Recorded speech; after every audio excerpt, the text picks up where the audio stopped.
Today is Saturday, April 18th. I was going to do a Zoom call today with 10 people on the call with me. It was going to happen tonight, but a series of things happened to stop that call from happening.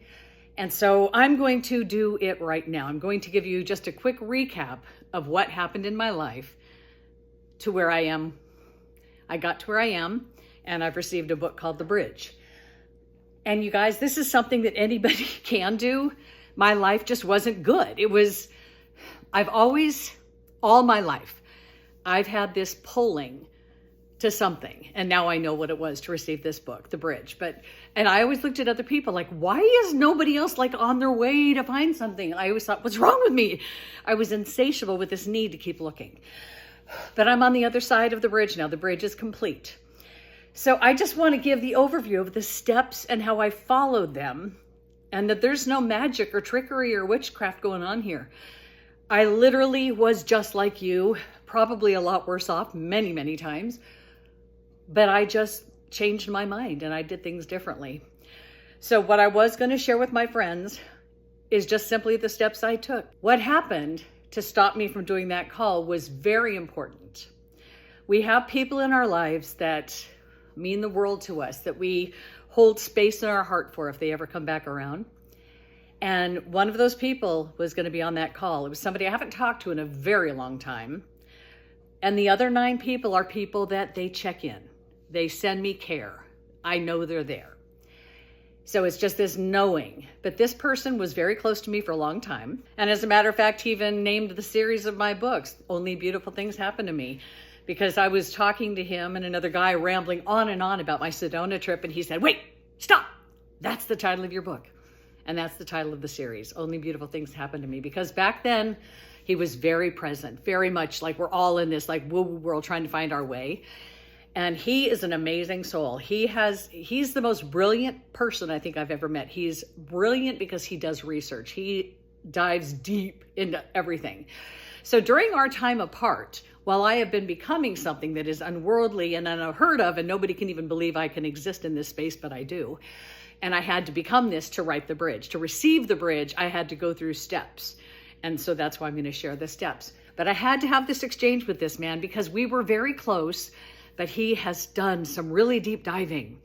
And I said a human word that triggered something in him. He's like, so tell me about what's going on. And I mentioned things. And the way I describe who I am an empty flash drive. I'm like a blank canvas with nothing on it. That's how I live. Present, I'm back. And then when I'm deployed, when I get something, I go do it. So I referred to myself as an empty vessel. I use the word vessel, and that triggered something in him that he researched. So he sent me this link to, like these 3 possibilities. If you're a vessel, here's what they are. And I was like, okay. First of all, I'm like, how is this stuff even real? It's like, it's way, way out there, more out there than my stuff. But so he's trying to tell me, you're not who you say you are. I'm not?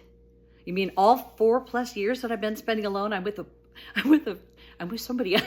It's like, I've become something that is not comprehensible to somebody who does so much research. And there was another man in my life who I have since not been friends with, just because I became something he couldn't comprehend. I crossed a line in the sand for him. So you guys, when we cross a line in the sand for you, it doesn't mean we're wrong. There's fairies, there's elementals, there's sea monsters. It's just we've crossed a line in your beliefs. So everything is possible. So I really want to make that clear. And I am living proof. For me to receive this book, The Bridge, which apparently was something that was decided a few years ago that this would be something I would receive, I had to make my body here with nothing mattering to it. I can't care about anything or anyone, period. I have to just be, And I was that in Mount Shasta. I literally would stare at my wood stove. 12 o'clock, 2 o'clock was Mount Shasta. Boop, boop. Silence. And I was receiving. So all I've been is a silent channel, antenna to the sky. My phone is always ready to receive, and every day I did dictation. The book that came through explains the planetary problems. It was just waiting for someone quiet enough to receive it all. And it was hell, but I'm done with it.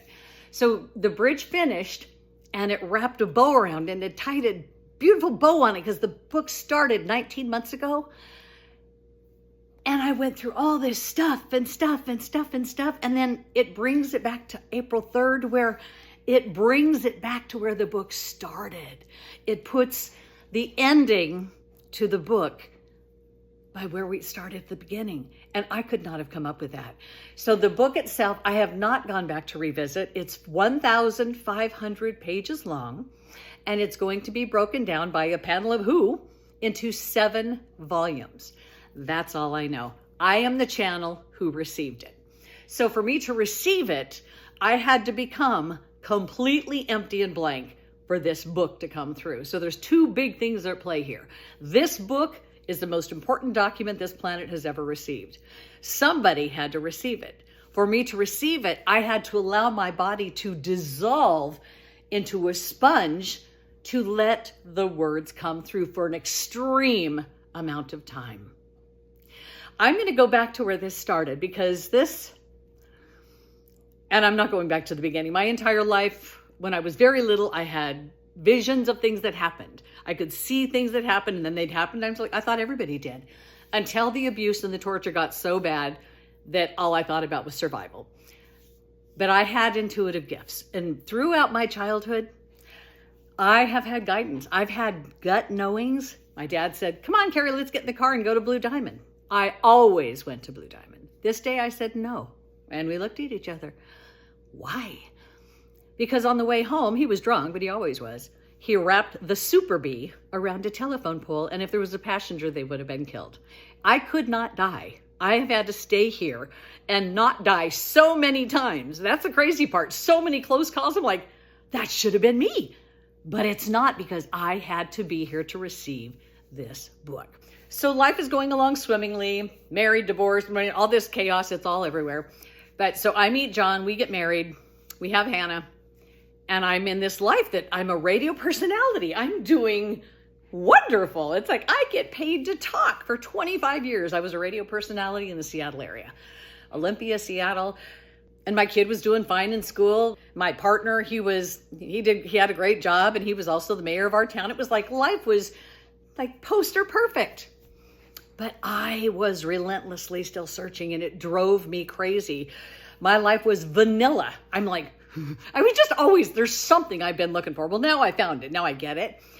But I've always been moving forward. I did get sick. I was sick often. I frequently had some kind of serious laryngitis around New Year's Eve, because I loved to sing at my New Year's Eve parties, but I couldn't sing. So anyway, it just was what it was. But I got sick.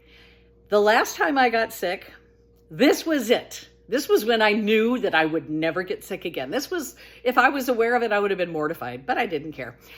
I was at the waiting room of Wood Creek in Puyallup, which if you've been there with your children, you know it's a very busy waiting room, and it can be very crazy. It was a crazy day at Wood Creek.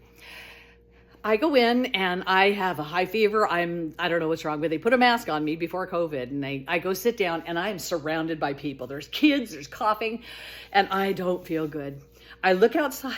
It's pouring down rain, and I am so hot. I just wanted to go lay on the concrete and get cooled down. I didn't feel good. So I got up and I thought, just go into the bathroom, compose. The bathroom's like this door right in front of everything. So I walk over to the door and I go to open it, and it was locked. All I know is at that moment I fell down. I passed out right there in the waiting room. Children all around me with their mothers like, ah! They evacuated the waiting room to another spare room in the place so they could continue business while they had to call the paramedics and have this woman laying on their floor. And then they took me to the hospital, and it was some lung infection or something. That was the last straw for me. I'm like, what am I not getting? Because I know I don't have to get sick. So I was walking through town on 23rd Street, as I frequently did, and I stopped. And I looked up, and this is true. Every bit of this is the God's honest truth. Why would I not tell the truth? That's all I do. I looked up, and I'm like, I don't know who you are, but I know you're here. I've had experiences with this. But my life isn't working. It's vanilla, but I get sick. This last sickness, I was like, are you kidding me? Oh, I think I shit myself too. I don't even know. It was horrible. It was horrible. But that was it. So I said, I don't know who you are. My life isn't working. But as of this moment, I give you my life. I surrender. And I did. I stood there and I was done trying to manipulate and control anything in my life. And here's the part where it got crazy, because in the human world, you know, my long slow motion process is I could be here all night, right? I did this. But in the real world, because I was so serious, I was so done. When I said, I give you my life, I surrender, before the R came out of my mouth, the voice said, go that way. So imagine if you're alone and you've been like on this path and you're moving along and you're like, okay, I need help. I'm in a bump. I need help. So when I said, I surrender, the voice said, go that way. And if this happened to you, if you heard something tell you after you asked for help to go that way, would you say, fuck you? Oh, I went that way. And never again did I go into this head and make a decision. When you have something bigger than you point and you go and it feels good, why would you ever argue with it? I must be different than most because this was what I found. So with this, I started only listening to it when there was nothing coming through. This was when I was standing in the living room in Puyallup, staring down the street. John would be in the other room watching TV like, what the hell is she doing? I would be standing there staring down the street. And I literally was, I couldn't even walk. I couldn't walk the dog, and all I ever did before was walk. And then Jill sends me a text message. Something just whispered in my ear. It's really weird, but I'm supposed to tell you that you just need to be okay with being. Just be. And it was like a prayer answered. So I said, thank you, because I kind of needed that. And I continued to stand there and stare. This went on endlessly. There was a night in December, the 21st, 21. I don't even know if it was 21, I think it was. But I was in my bedroom at the end of the hall. John was in the master. And I woke up dying. I had the highest fever since I was a child at 105. I crawled down the hall to the top of the stairs where John was aware of me now. And he came running over. I was a puddle, a blob. And I said I was going to throw up. And he's like, you know, have a guy go boil water? Yeah. I'm like, go get me a bowl. So he went to go get me a bowl. Meanwhile, I threw up in the towel that I had. I don't know how I had a towel. So I am laying there at the top of the stairs, and I'm there, but I'm not. I see myself from up here looking at me, but I know I don't leave my body. So I'm seeing me through my outer eyes, but I'm still connected. I've never been able to leave my body because they know I wouldn't come back. That's a given. I have not had out of body experiences because I would have left a long time ago. So this moment, that was my first transmission download. I laid there. I mean, it was about a 20-minute window from waking up, getting to the top of the stairs, and then the fever broke. And then I was standing, walking, everything was fine. And talk about a normal mortal being like, what the hell just happened? The next day, he was like, whoa, what was that? And after that, he learned to stop asking questions because he didn't want to know, because I didn't know. But he realized, no, don't ask questions. So the next time he didn't want to ask questions was when it was time for me to move. I found a place on the Oregon coast, and I was going to drive down, and he was going to follow me with the truck and the dog. I walked up to him and I said, you can't come down. You can't bring the dog for 5 days because I won't be able to take care of her. He didn't say a word. He was like, okay. I got down there. I moved to Newport. I'm finally out of the family home. I've been there for long time. I get to Newport immediately after I empty my car and the truck empties. I am unconscious for like 5 days. I'm going through a rebirthing process. My body, I had my right kidney and my liver were swollen. I couldn't wear anything around my waist. I was just dying. And my friend who was also going to be on the call, Maria Elena Mexia, who's off to the jungle right now. I'm very jealous. But Maria Elena, she did a reading on me while I was out of it. I opened up the thing and we did a Zoom call apparently, and she went to do a healing, and she saw that I was being reborn, and it's a very painful process. But to me, it doesn't matter, because you remove yourself from it. You don't have to sit there like, oh my God, this hurts. You're there, but you're not. You're not. You're in the body, but you're not of it. So after that process, I was now away from the family home. So it was just me staring at the ocean. And there was a process I had to go through. And this is where I will introduce what they call the enforcers.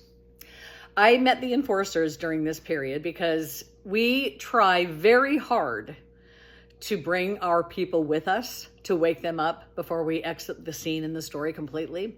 So there was a woman I was doing a video channel with who is very advanced, but she can't get out of her brain. And then my family. Not me. It's impossible to believe, but this is what happened. I was there, but I was in surrender.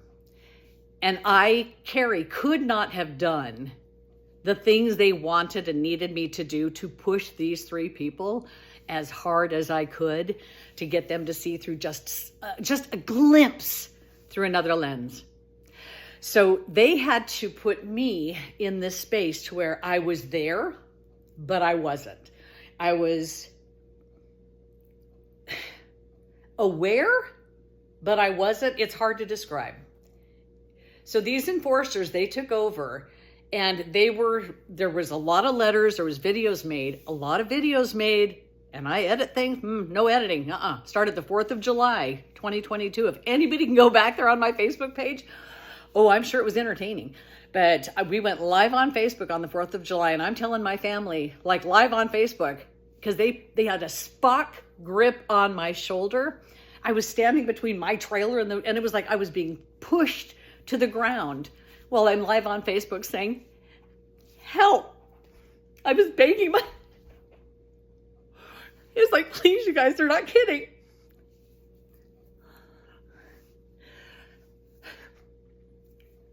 This went on for a few months. I was there, but I wasn't. I remember taking a bath and I put conditioner in my hair, but I didn't wash it. I brushed my teeth without toothpaste. It was like, no, I have an order to things. So eventually we got my order to things. I had to have order because it's like, if you're going to be here, let me live normal. And this was the time my diet consisted of popcorn and peanuts in the shell. I was a squirrel. So this was going on for a long time. And then the last day, and they have the emails to prove it. I mean, I hope they go back through these emails because they did not come from me. Especially you in Florida. On that last day, my family was brought on board. I had my Cutco knife, my big butcher knife. And they had it in my throat. And they were going to throw me to the ground. But like for my family to stop.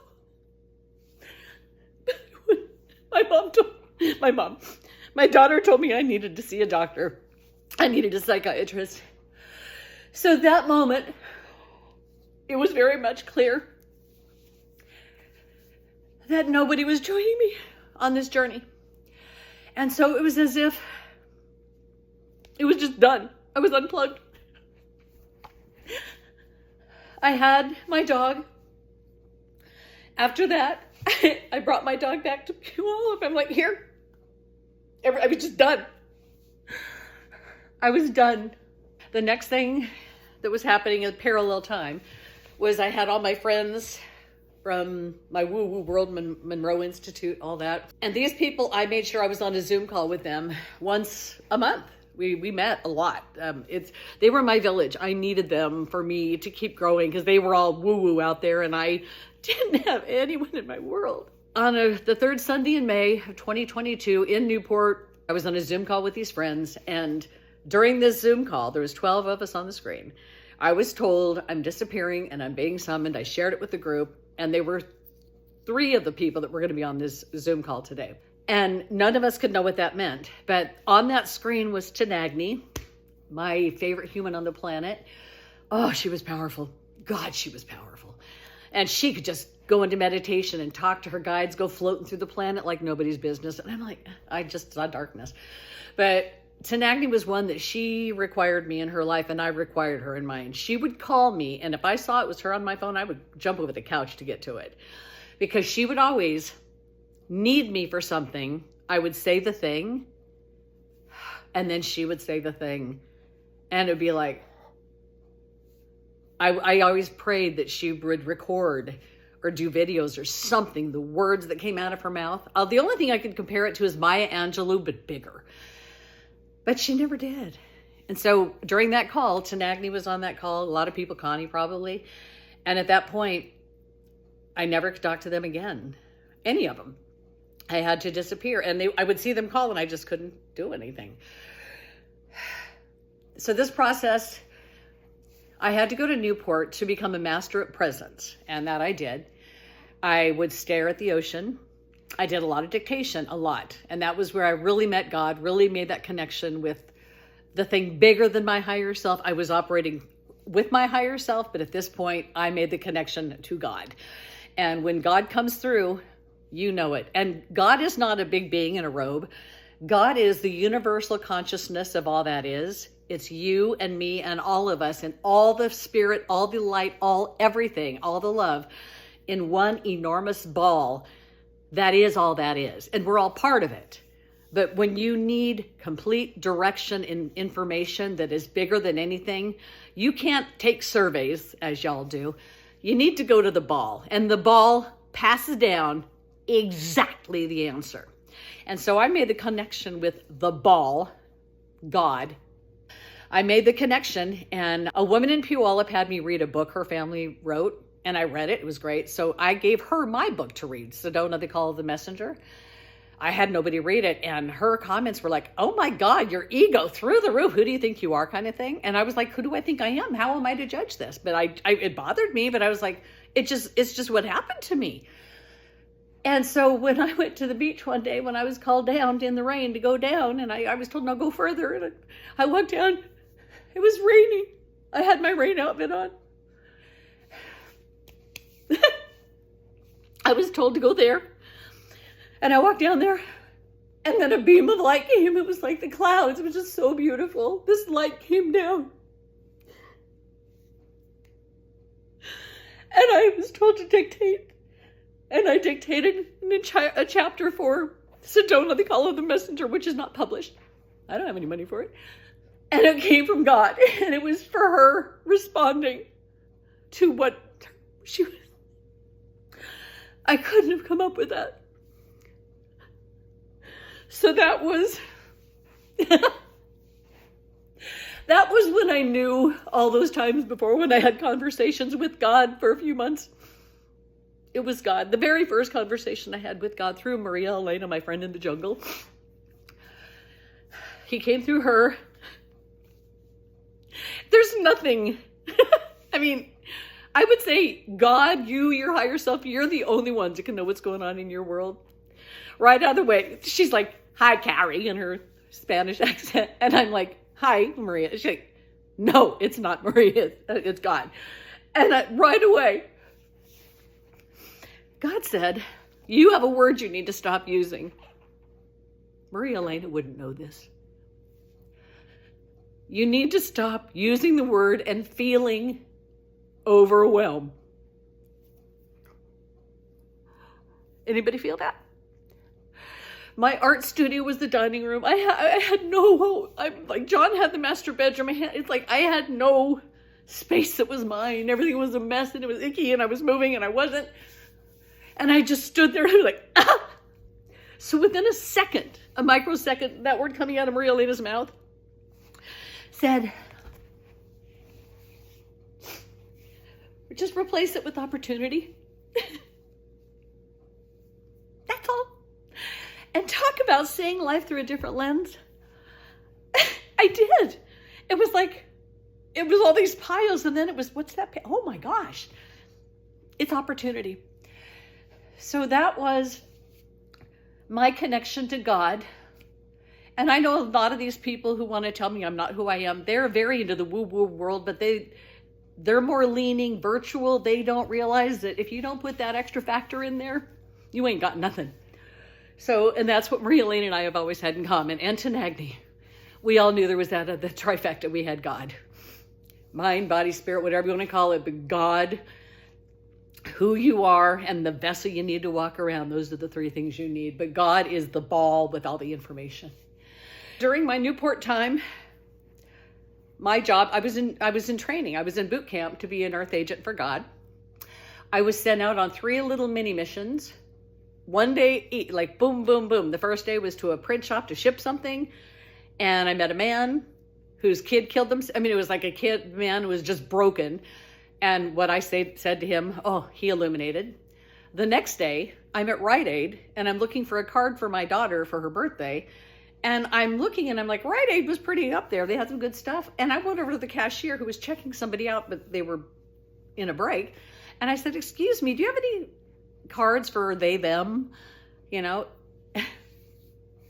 these days were huge. So she said, you know, I don't think we do. We have blanks. So I'm over there looking. And this person who was at the register came over to me. It was a tall woman. And she was crying. She'd given up hope in humanity. And she saw this little woman ask this woman if she just saw that I cared. And she wanted to hug me. It's 2 days. On the 3rd day, I was just going for a walk. I was going to the beach. And then I was told, take a bag. I always have a bag. I was told, take another bag. So I do. So I go down to the beach and I walk along far and wide, beautiful eagles. It's magical. And on the way back, right like at this big sand dune, I come to a pile of broken glass. It's all through the sand. So with one bag on my hand, I needed a glove hand. I found all the glass and I picked it up. And I saw kids and a dog running towards it. They didn't. And I screamed, stop. And the dad could not be more grateful. So those were the 3 things that I was tested on to see if I'm deployed, if I follow through. And apparently I did impeccably. So after that, I was done with training, or I was done with proving myself. And then I was deployed to the Bay Haven on the waterfront. And it was there, I would have 40 to 50 clients, people coming through that we just have an exchange of words or something and change their life. 2 very notable things, Kendra and this couple next to me. I was there it was live music, and this couple sitting next to me, really nice couple. I was told one of them is dying. And I'm like, what do I do with this information?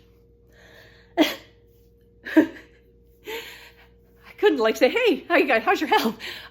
So I found out the next day she had a heart issue. She got to the doctor quickly and they were going to do surgery. But so I sent her a bunch of stuff. I don't even remember. I was told, send her this, videos I did or videos other people did or articles, whatever. I just am told what to send. And there was a lot of other stuff going on here. Tons of other people I have these connections with, but I'm just giving you highlights. The other one was Kendra. She was notable. She knows this now. I've shared this, but I didn't know Kendra at all. She would sing and I would sing, and her husband seemed really sweet. But we were at the Bay Haven and I knew nothing about her. She was at that end, I was at this end. We never talked. And I was there a lot for the dancing, for the live music, and for singing. I had the icon pass for skiing, so I took off the winter. I went December, I took off for a lot of weeks for skiing all by myself. I went all over the place. And so I was gone for a good month plus. I come back into the Bay Haven on a jam night. It's like full of people, completely packed. And I see her and her husband across the room. She runs through the crowd to give me a hug. There were no words.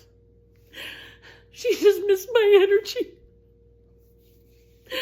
I hadn't been there sprinkling my dust because I do that. I'm a light. I'm a bright light. I don't carry any darkness with me. So that was so telling to me. So I had to be in Newport for my training and just have to do a lot of practicing. I have 4 people who were dying that aren't dead. Just a lot of connections and miracles. And I was sent to Christmas to one guy who had cancer through his body just to help him live, and he did. The Newport was critical. And then I was on a road trip and I was vacuumed to Mount Shasta with a Barbie doll. It was like I discovered the root chakra of the planet by accident. It was 5 hours from where I lived. I had no idea. I couldn't have known it. It was like, are you kidding me? So Mount Shasta was where I was going next. But first, I had to sell my place. And more important, I had to stay in Newport until the fires in Maui, because I had to go there for that.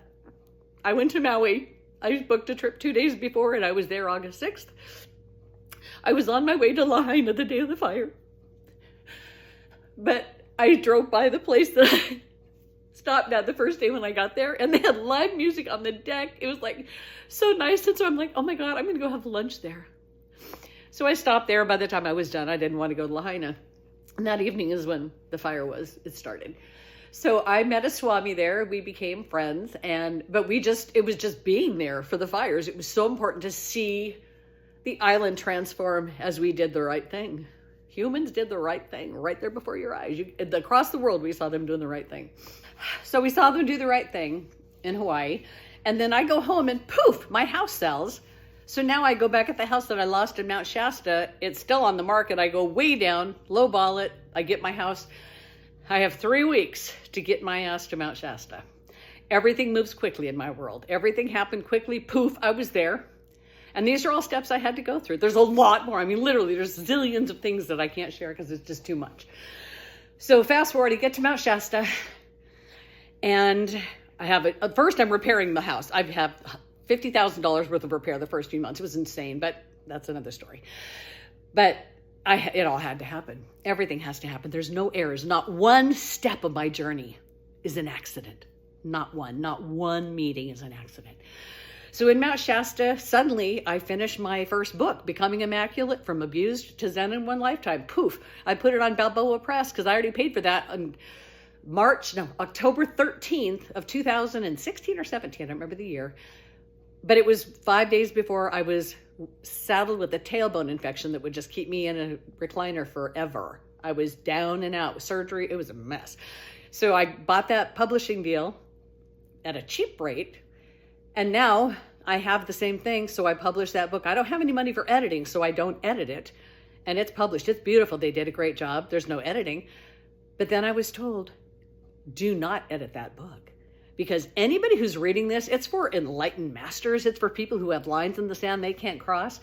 If they read it and the lack of edits bother them, they got to check in with themselves, see what's wrong with them, because they have an issue. The words are what I'm sharing right now. Every step that I took to get where I am, they're all in Becoming Immaculate.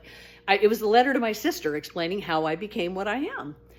She never read it. It was also for masters who have flocks of people who are following them, because they're looking at them like, show me the way. But these guys have a line in the sand that they can't cross, and they've got their people at a dead end, where I'm taking them the rest of the way. That's what Becoming Immaculate is.